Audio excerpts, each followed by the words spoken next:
Almost నాకు Delhi election రోజు మనం చాలా విషయాలు మాట్లాడాము, ఎందుకంటే లైవ్ ట్రెండింగ్ రిజల్ట్స్ వస్తున్న కొద్దీ మనకు ఇంకా పూర్తిగా నంబర్స్ అప్పుడప్పుడే రివీల్ అవుతున్న కొద్దీ మనం మాట్లాడిన మాటలే ఆ రోజు. ఎలక్షన్ రిజల్ట్స్ పూర్తిగా వచ్చిన తర్వాత కొంత అనాలిసిస్ చేస్తే సో దీని నుంచి టేక్ అవేస్ ఏంటి? కేజ్రీవాల్ అహంకారానికి ప్రజలు చెంపదెబ్బ కొట్టారు అనేది ఒకటి విషయం. సరే, కేసీఆర్ కి అదే జరిగింది, కేజ్రీవాల్ కు అదే జరిగింది. సో ప్రాంతీయ పార్టీలు వాటి సిగ్నిఫికెన్స్, నిజంగా ప్రాంతీయ పార్టీల ప్రభావం ఉందా అనంటే కనుక అందరూ ఫెయిల్ అవుతున్నట్టే కనబడుతుంది. ఒక డిఎంకేనో ఒక టీఎంసీనో తప్ప ఆల్మోస్ట్ అందరూ కూడా ఫెయిల్ అయిపోతున్నారు, ఇంక్లూడింగ్ నవీన్ పట్నాయక్ కూడా ఫెయిల్ అయిపోయిన పరిస్థితి, ఆయన కూడా ఓటమి పాలైన పరిస్థితి. సో ఈ నేపథ్యంలో ఢిల్లీ ఎలక్షన్స్ ఇచ్చే మెసేజ్ ఏంటి? సో ఢిల్లీ ఎలక్షన్స్ అందరూ అనలైజ్ చేసినప్పుడు మనం చూసాం చాలా మటుకు నేషనల్ ఛానల్స్లో కూడా షిఫ్ట్ ఆఫ్ ఓటింగ్ జరిగింది బీజేపీ వైపు. పర్సంటేజ్ తక్కువ ఉండొచ్చు, బీజేపీ ఆప్కి ఉన్న పర్సంటేజ్ 2.5 ఏదో ఉంటాను, కానీ మేజర్గా షిఫ్ట్ జరిగింది బీజేపీకి వచ్చిన ఓట్లు అనమాట. ఎందుకు వచ్చింది అది చాలా ఇంపార్టెంట్. చాలా మంది అనలైజ్ చేసి అన్నారు మహిళలకి ఏదో 2,500 ఇస్తా అన్నారు, దాంతోనైంది. కొంతమంది అన్నారు కాదు అది మోదీ కరిష్మా, మోదీ గారు డబుల్ ఇంజిన్ సర్కార్ అన్నారు, అది ఉండొచ్చు. కానీ ఒక మాట మనం మర్చిపోతున్నాం అందరం, అది డిబేట్ కన్నా ముందు కూడా మీకు ఒకసారి చెప్పాను దాని గురించి. మహారాష్ట్ర ఎలక్షన్ జరిగినప్పుడు రాహుల్ గాంధీ ఒక సెన్సేషనల్ స్టేట్మెంట్ చేశారు.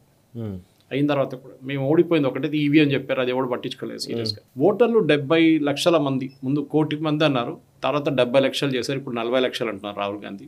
కొత్తగా యాడ్ అయ్యారు అంటే లోక్సభ 2024కి మళ్ళీ మహారాష్ట్ర ఎలక్షన్ జరిగినప్పుడు దాని నడిమిట్లో 40 లక్షల మంది మినిమం తీసుకున్నారు. లాస్ట్ ఫిగర్ రాహుల్ గాంధీ గారు ఇచ్చింది 40 లక్షలు. 40 లక్షల మందిని కొత్తగా యాడ్ చేశారని చెప్పారు.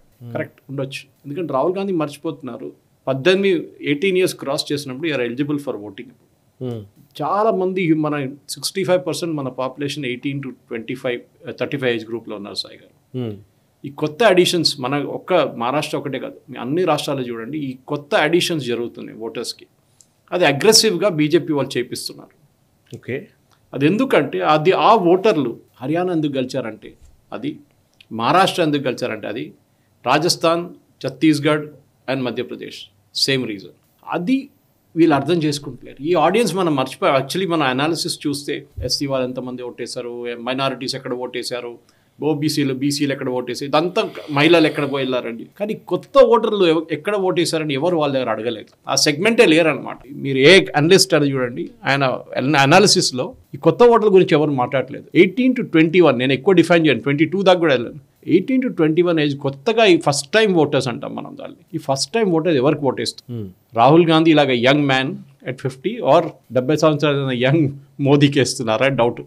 దాంట్లో క్లారిటీ వచ్చింది, ఎందుకంటే రాహుల్ గాంధీ ఆ ఆడియన్స్ ని పాయింట్అవుట్ చేస్తున్నారు. ఓకే, వాళ్ళు తీసుకొచ్చిన వాళ్ళు ఓటు వేసుకుని మేము ఓడిపోయామంటున్నారు, ప్రూఫ్ ఏం లేదు, ఇంతమంది వచ్చారు వాళ్ళే ఓటేశారు అని ఏం లేదు. ఫేక్ ఓటర్స్ అన్నారు. ఫేక్ ఓటర్స్ అయితే మీ దగ్గర లిస్ట్ ఉంది కదా, మీరు వెళ్ళి కౌంటర్ చేసుకోవచ్చు కదా, దాన్ని కౌంటర్ చేయలేదు. మీ దగ్గర లిస్టు 6 నెలల ముందు పబ్లిష్ చేస్తారు, మళ్ళీ 3 నెలలు డ్రాఫ్ట్ వస్తుంది, దాని తర్వాత 1 month బిఫోర్ అన్ని పొలిటికల్ పార్టీస్కి ఇస్తారు. సో ఈ మేజర్ సెగ్మెంట్ ఢిల్లీలో కూడా ఇస్తారు ఉండి సాయి గారు. వీళ్ళు ఎట్లా అంటే వీళ్ళు వాళ్ళ చెప్పకూడదు కానీ వాళ్ళ అమ్మ నాన్న చెప్పినా కూడా వినరు.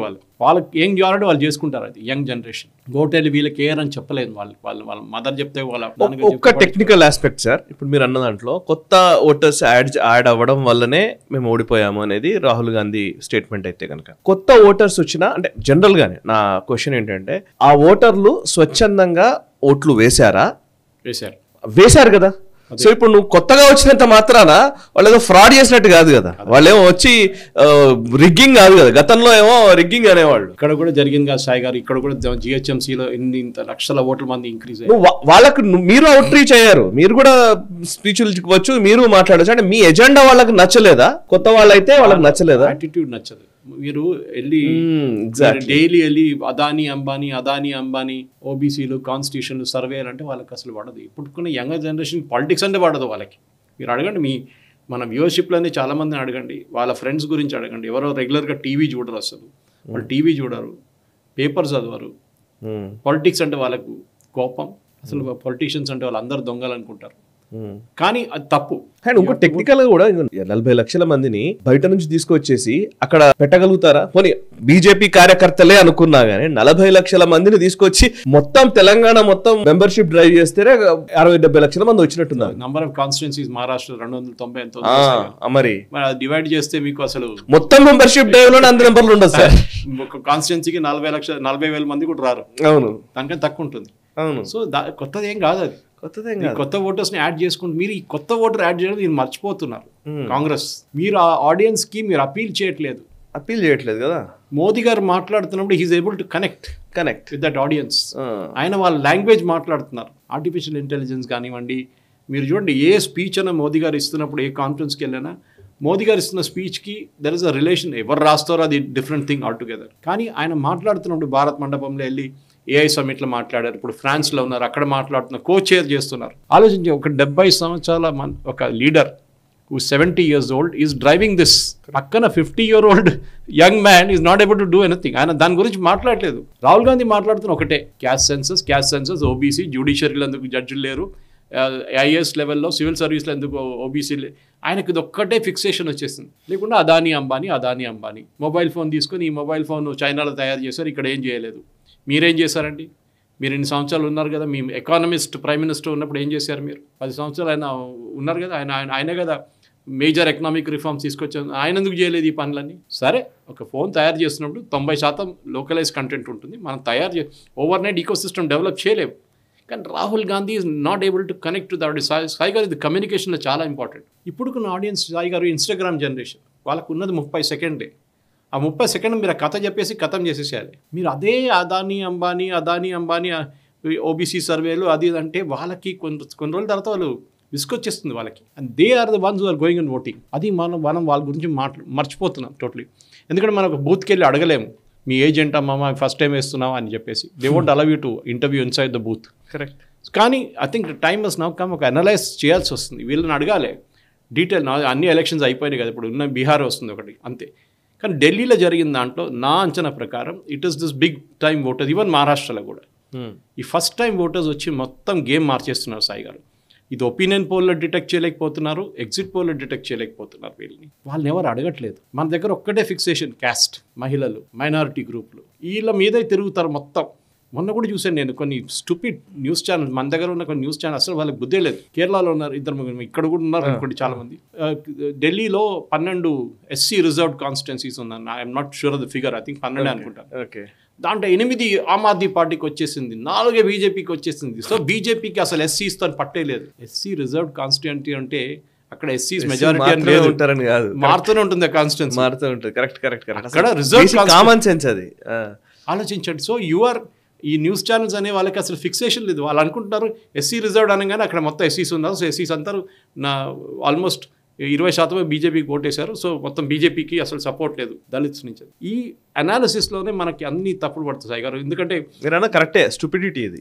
We are losing the bigger picture. Correct. ఎందుకు గెలిచాము, ఓడిపోతే ఫస్ట్ టైం ఐఎమ్ హియరింగ్ ఈసారి ఎలక్షన్లో ఎవరు ఈవీఎం గురించి ఎవరు మాట్లాడలేదు సాయి, మాట్లాడలేదు. సరే, రాహుల్ గాంధీకి ఏ సీట్ రాలేదు, 0 వచ్చింది. రాహుల్ గాంధీ ఈవీఎం నుంచి ఓటర్ లిస్ట్కి వచ్చాడు. అదే 0. అక్కడ నేను అనుకున్నాను ఈవీఎం తిరుగుతారని. మన కమ్యూనిస్టుల సంగతి చెప్పక్కర్లేదు. మీరు 8 సీట్లు పోటీ చేశారు ఢిల్లీలో, మీకు తెలుసా సాయి గారు? 8లో 100 కన్నా తక్కువ ఓట్లు వచ్చినాయి వాళ్ళకి. ఓకే. కాంగ్రెస్లో అక్కడ ఢిల్లీలో పోటీ చేసిన 70 స్థానాల్లో 67 స్థానాల్లో వాళ్ళు డిపాజిట్ పోయింది. కాంగ్రెస్ క్యాండిడేట్స్ ఫిక్స్డ్ వాళ్ళు పెట్టిన డిపాజిట్ పోయింది. ఆలోచించి అంత దారుణమైన పరిస్థితి ఉంది. అప్పుడైనా ఆమ్ ఆద్మీ పార్టీకి 22 సీట్లు వచ్చినాయి. You should be good thankful for. దాంట్లో చాలా మటుకు మైనారిటీ డామినేటెడ్ కాన్స్టిట్యున్సీ. దాంట్లో ఒక మైనారిటీ డామినేటెడ్ కాన్స్టిట్యున్సీ బీజేపీ గెలిచారు. ఎంఐఎం వాళ్ళు తీసుకొచ్చి వాళ్ళ క్యాండిడేట్ పెట్టి బీజేపీ గెలిచారు అక్కడ. ఓకే. సో ద టాక్టిక్ అనేది వీళ్ళు మర్చిపోతున్నారు. ఈ రాహుల్ గాంధీకి ప్రాబ్లం ఏంటంటే సాయి గారు, ఈ లీడర్షిప్ క్వాలిటీ లేదు ఆయనకు. ఆయనకి అసలు ఎవరో రాసిస్తారు, ఏదో కాగితం రాసిస్తారు, ఆ డ్రామా చేస్తారు. మనం చూసాం నాగాలాండ్ నుంచి ఇక్కడ నుంచి పిల్లల్ని పిలిపించుకొని కార్ గురించి మాట్లాడుతున్నారు. అసలు you can make out very clearly ఆ సెటప్ షో అనేది. ఆయన మొత్తం స్క్రిప్ట్ చేసి కంప్లీట్ ఎడిట్ చేసి నంబర్ ఆఫ్ కట్స్, దాంట్లో 6 కెమెరాలు 6 యాంగిళ్ళు. ఒక నార్మల్ మీరు ఒక ఇంప్రాంప్టు చేస్తున్నప్పుడు ఒక మొబైల్ ఫోన్తో తీస్తారు ఎవరైనా. అది చూడండి ఆ సెటప్ కంప్లీట్. సరే మీరు మోదీ గారి గురించి చెప్పొచ్చా, మోదీ గారు నిన్న పరీక్షాపై చర్చ చేశారు కదా అక్కడే, కరెక్ట్. కానీ మోదీ గారు స్పాంటేనియస్ పిల్లల దగ్గర అడుగుతున్నారు. ఇక్కడ మీరు you are not giving a chance. So ఈ ఎంటైర్ పిక్చర్ అది మీరు చెప్పినట్లు ఓడిపోయిన దాని వాళ్ళ గురించి మాట్లాడితే ఇంకోటి కేసీఆర్ అండ్ కేజ్రీవాల్ అని ఇప్పుడు అందరు కంపేర్ చేస్తున్నారు. ఇక్కడ ఒక ప్రగతి భవన్, అక్కడ ఒక శీష్ మహల్. ఈయన ఎవరిని గెలవరు కేసీఆర్, అక్కడ కేజ్రీవాల్ ఎవరిని గెలవరు. ఇద్దరు వచ్చిందని నేను ఆమ్ ఆద్మీ నుంచి వచ్చాను. ఇద్దరిది లిక్కర్ స్కామ్. ఇద్దరు డబ్బులు సంపాదించారు. ఏం లేని డబ్బులు లేని వాళ్ళు వచ్చి కోట్లు సంపాదించుకున్నారు. సో ఈ ఎంటైర్ థింగ్, ఎందుకంటే ఇప్పుడు ఢిల్లీ ఎలక్షన్ అనలైజ్ చేసినప్పుడు చాలామంది కోర్ ప్రిన్సిపల్స్ సాయి గారు బీజేపీ చేసిన ఫస్ట్ తప్ప అప్పుడు ఉండే ఏది సెక్యులరిజం గురించి ట్రిప్కి వెళ్ళిపోయారు బీజేపీ. మేము సెక్యులర్, సబ్కా సాత్, సబ్కా వికాస్, సబ్కా విశ్వాస్ అని. ఇప్పుడు అవి వినవట్లేదు ఇప్పుడు కొన్ని రోజుల నుంచి. ఎందుకంటే మీ కోర్ ఓటర్ ఎవరు? They are Hindus. Of course, yes. మీరు వాళ్ళని నెగ్లెక్ట్ చేసి శివసేన చేసిన అన్నిటికంటే పెద్ద తప్పు శివసేన, ఉద్ధవ్ ఠాక్రే గ్రూప్. బాలాసాహెబ్ ఠాక్రే స్టార్ట్ చేసిన పార్టీ ప్రిన్సిపల్ పేరే శివసేన. మీరు మీ కోర్ ఐడియాలజీ నుంచి పక్కనకు వచ్చి మీరు వెళ్ళి ఇఫ్తార్ పార్టీలు అటెండ్ చేయడం కానీ చేయండి, ఎవరు వద్దట్లేదు. అది కాకుండా పోలీసు రిజర్వేషన్ ఇస్తామని చెప్పి హామీ ఇవ్వడము, ఇది ఎంటైర్ కోర్ ఐడియాలజీ నుంచి తప్పుకున్నారు సాయి గారు. And that is what happened. Anna Hazare గారు చాలా మంచిగా చెప్పారు, డబ్బుల కోసం అమ్ముడు పోయాడు అని చెప్పి. Okay, Kejriwal. So this analysis చేస్తున్నప్పుడు యాంటీ కరప్షన్ క్రూసేడర్ నుంచి జైలుకి వెళ్ళిన మనిషి, ఆ బ్యాండ్ విత్ చూడండి ఎక్కడి నుంచి ఎక్కడి దాకా వెళ్ళిందని. చాలా ఇంపార్టెంట్. మీరు కూడా మాట్లాడారు దాని గురించి, అలయన్స్ పార్ట్నర్స్ గురించి. కరెక్ట్, చాలా ఇంపార్టెంట్. మీకు ఒక అలయన్స్ పార్ట్నర్ ఉన్నప్పుడు, and BJP to a large extent, except Jayalalithaa టైంలో ఒక చిన్న ఇష్యూ ఉండే వాళ్ళకి, దాని తర్వాత Shiromani Akali Dal. In fact Shiromani Akali Dal BJP form అయిన తర్వాత ఐ థింక్ 83 నుంచి అనుకుంటాను Sai garu, correct, subject to correction. Alliance, oldest alliance partner Shiromani Akali Dal పంజాబ్లో. కానీ ఏం చేశారు పంజాబ్లో? పైకి రానియలేదు బీజేపీని. Same thing Jayalalithaa did in Tamil Nadu. అది డిఎంకే ఉండొచ్చు, ఏఐడిఎంకే ఉండొచ్చు, బీజేపీని పైన రాలేదు. ఫస్ట్ టైం అన్నామలై గారు తీసుకొచ్చి బీజేపీ సింగ్ we'll grow on our own. Time తీసుకుంటాం, 5-10 సంవత్సరాలు తీసుకుంటాం, కానీ మేము we'll grow on our own. So alliance partners మీరు తోడు పెట్టుకున్నప్పుడు వాళ్ళని తీసి కరేపాకు పడేసిన పడేయకండి. ఇప్పుడు చాలామంది అన్నారు కాంగ్రెస్ వీళ్ళు కలిసి పోటీ చేస్తే బహుశా కేజ్రీవాల్ కలుస్తున్నారు. మీరు అనలైజ్ చేసి చూడండి, సీట్ బై సీట్ 4 సీట్లలో, ఒకటి న్యూఢిల్లీ కేజ్రీవాల్ ఓడిపోయిన సీట్లలో స్పెసిఫికలీ వీళ్ళిద్దరు, సందీప్ ఆయన దీక్షిత్ ఓటు తీసుకొస్తే కేజ్రీవాల్ గెలుస్తుంది అంట. ఎందుకండి? కాంగ్రెస్కి ఎందుకు వేశారు ఓట్లు వాళ్ళు? కేజ్రీవాల్ మీద కోపం ఉందని చెప్పి కాంగ్రెస్ ఓటేశారు. సో మీరు ఒక్క క్యాండిడేట్ పెడితే న్యూఢిల్లీలో ఎవరిని పెడతారు? కేజ్రీవాల్ పెడతారు, దీక్షిత్ ఉండరు. And nobody will vote for Kejriwal. ఆ ఓటు కూడా బీజేపీకి వచ్చేస్తుంది. మీరు 1+1 పాలిటిక్స్లో 1+1 ఇస్ నాట్ 2 సాయి గారు, 1+1 4 కూడా అవుతుంది. ఈ వీడియో మీకు నచ్చినట్టయితే లైక్ చేయండి, 10 మందికి షేర్ చేయండి. అలాగే కామెంట్ల రూపంలో మీ అభిప్రాయాలను మాతో పంచుకోండి. Nationalist hub group of channels ను సబ్స్క్రైబ్ చేసుకుని తెలుగునాట జాతీయవాద జర్నలిజాన్ని ప్రోత్సహించండి. ఈ వీడియో కింద ఉన్న బెల్ ఐకాన్ పై క్లిక్ చేయడం మర్చిపోవద్దు.